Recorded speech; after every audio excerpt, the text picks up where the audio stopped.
Nama saya Daniel Simanjuntak. Di sini saya akan menjelaskan cara kerja sistem operasi. Yang pertama, melakukan manajemen proses. Artinya, sistem operasi melakukan penjadwalan, melakukan manajemen proses. Artinya, sistem operasi melakukan penjadwalan, pembuatan file, penghapusan file, dan lain sebagainya. Yang kedua, sistem operasi komputer hanya bisa bekerja setelah menerima instruksi dari penggunanya. Dan yang ketiga, setelah menerima instruksi, kemudian dikelola atau diubah menjadi informasi yang diterima oleh perangkat lunak atau software yang ada di komputer. Dan yang terakhir, tampilan komputer atau hardware akan berubah beberapa saat setelah sistem operasi memproses instruksi dan menjalankan apa yang diinginkan penggunanya. Nama saya Indra Philip Huta Barat. Di sini saya akan menjelaskan jenis-jenis sistem operasi. Sistem operasi terbagi atas 4, yaitu yang pertama ialah sistem operasi MS-DOS, yang kedua adalah sistem operasi Windows, yang ketiga ialah sistem operasi Linux, dan yang keempat ialah sistem operasi macOS. Yang pertama adalah MS-DOS atau Disk Operating System. MS-DOS merupakan sistem operasi komputer yang paling lama. Tampilannya berbeda dengan sistem operasi komputer yang pada saat ini, karena pemberian instruksinya dilakukan lewat tulisan. Kelebihan utama dari MS-DOS ialah tidak banyak menghabiskan memori komputer, namun kelemahannya ialah instruksi diberikan lewat tulisan dan tidak ada grafisnya sama sekali. Yang kedua ialah sistem operasi Windows. Windows menjadi operating system terbanyak yang digunakan di seluruh dunia. Tidak hanya itu, Windows juga mudah ditemui dalam berbagai komputer atau laptop. Kelebihan utama dari sistem operasi Windows ialah cara menjalankan dan instalasinya yang mudah, sedangkan kelemahannya ialah rentan terkena virus.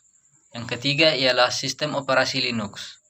Linux juga cukup sering digunakan oleh pengguna komputer, walau jumlahnya tidak sebanyak sistem operasi Windows.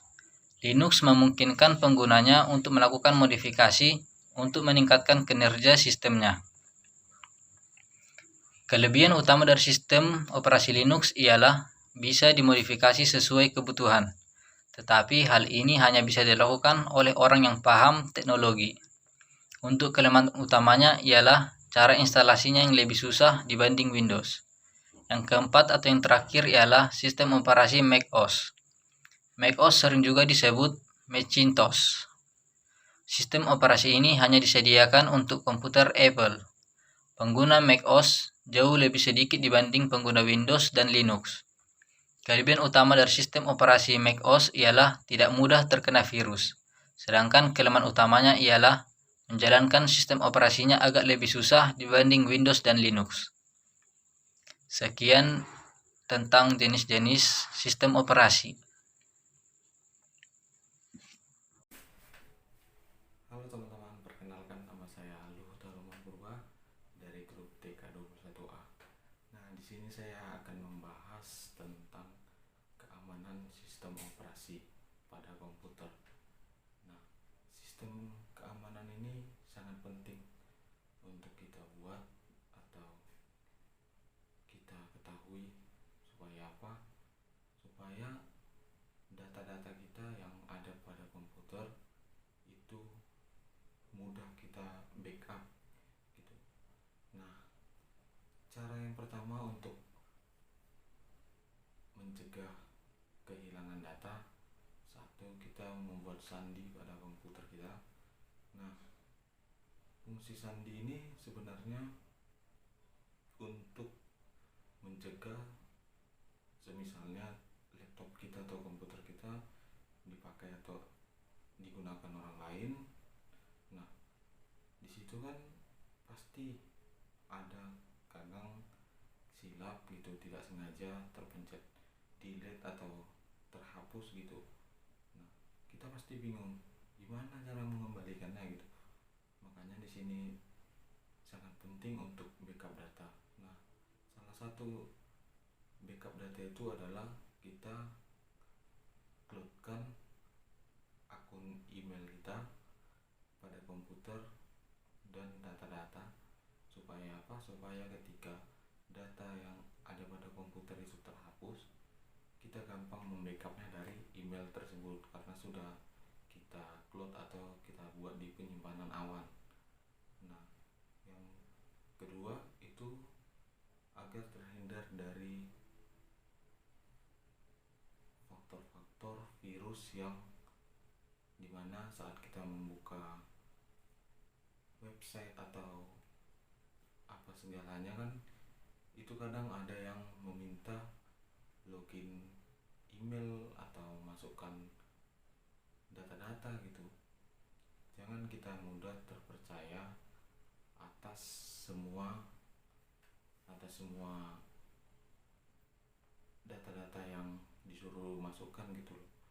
Karena sekarang banyak orang yang tidak bertanggung jawab yang berusaha untuk mencari kelalaian kita. Dan dua yaitu jenis-jenis virus yang ada pada komputer. Yang pertama itu jenis worm. Jadi virus pada komputer yang pertama ini adalah worm, di mana dia mampu menggandakan secara cepat data-data yang ada pada komputer kita. Nah, ini tentunya sangat kita hindari agar data-data kita aman. Yang kedua itu Trojan. Trojan ini sama seperti worm, virus yang juga umumnya menyerang komputer.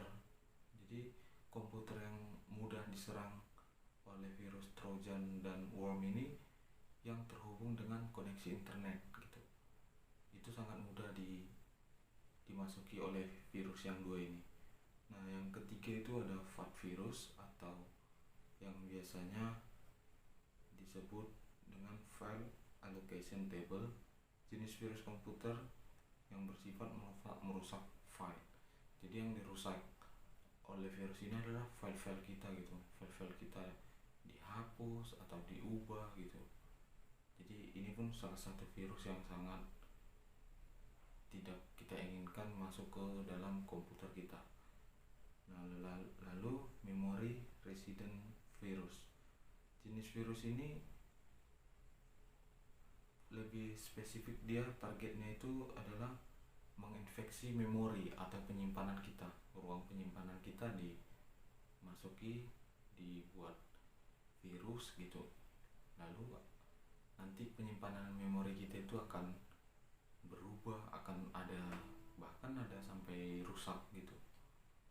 Nah, lalu makrovirus yaitu cenderung menyerang file-file yang bersifat makro seperti PPS, XLS, dan DOCM. Nah, umumnya virus makro seringkali didatangkan melalui email. Nah, jadi virus ini katanya dari email masuk yang kita terima gitu dia. Virusnya ini bisa masuk. Lalu multi-thread virus. Dia bersembunyi di RAM. Virus ini biasanya menyerang sistem operasi pada program tertentu. Apabila dibiarkan, jenis virus komputer beragam di bagian hard disk sehingga akan menyerang komputer dengan cepat. Nah, ini virus yang kejam dibilangnya, yang kejam karena dia menyerang penyimpanan RAM. Nah, efek dari virus ini yaitu mengganggu performa RAM, itu tadi yang tadi saya bilang. Lalu hard disk komputer dia bisa dapat merusak gitu hard disk pada komputer kita. Nah, untuk mengatasinya virus ini kita bisa men-scan komputer kita itu secara berkala gitu, supaya kita tahu gitu apakah ada virus di dalam komputer itu. Lalu backdoor. Virus ini berbentuk file atau program yang terlihat biasa saja. Jadi virus ini kayak dia itu menyerupai program-program biasa, tetapi sebenarnya tanpa kita sadari dia itu membawa virus gitu. Jadi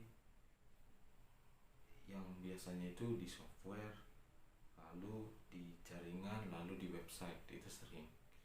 Nah, selanjutnya itu ada rogue. Rogue merupakan virus yang dia itu menyerang atau memalsukan software-software yang ada pada komputer kita.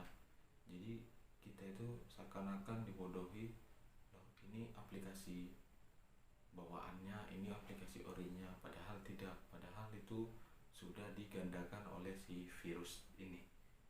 Nah, ini apa sih caranya supaya kita itu virus itu tidak masuk pada komputer kita? Nah, kita tidak sembarangan mengklik atau tautan yang ada pada media sosial gitu. Jadi itu harus kita hindari. Baru rootkit jenis malware atau virus yang dapat menyembunyikan keberadaan program atau proses data sistem operasi yang berjalan pada komputer kita. Nah, rootkit dapat dicegah dengan menginstal software keamanan. Itu tadi makanya dibilang seberapa penting keamanan software kita itu. Nah, lalu ada convenient virus. Convenient virus mengganggu data-data pribadi pemilik komputer. Nah, jadi data-data pribadi kita itu bisa saja diambil lalu digunakan oleh orang-orang yang tidak bertanggung jawab. Lalu ini salah caranya menghindari ini, kita dapat melakukan scanning pada komputer itu secara berkala supaya virus itu kita ketahui dia masuk atau tidak pada komputer kita. Jadi sekian teman-teman dari saya tentang pentingnya keamanan sistem operasi dan jenis-jenis virus yang ada pada komputer. Semoga kita dapat mengerti apa itu, seberapa penting itu membuat keamanan sistem operasi kita dan menghindari virus-virus agar tidak masuk pada komputer kita atau laptop kita. Sekian dari saya, terima kasih. We must up the place, turn up the bass and make them all out.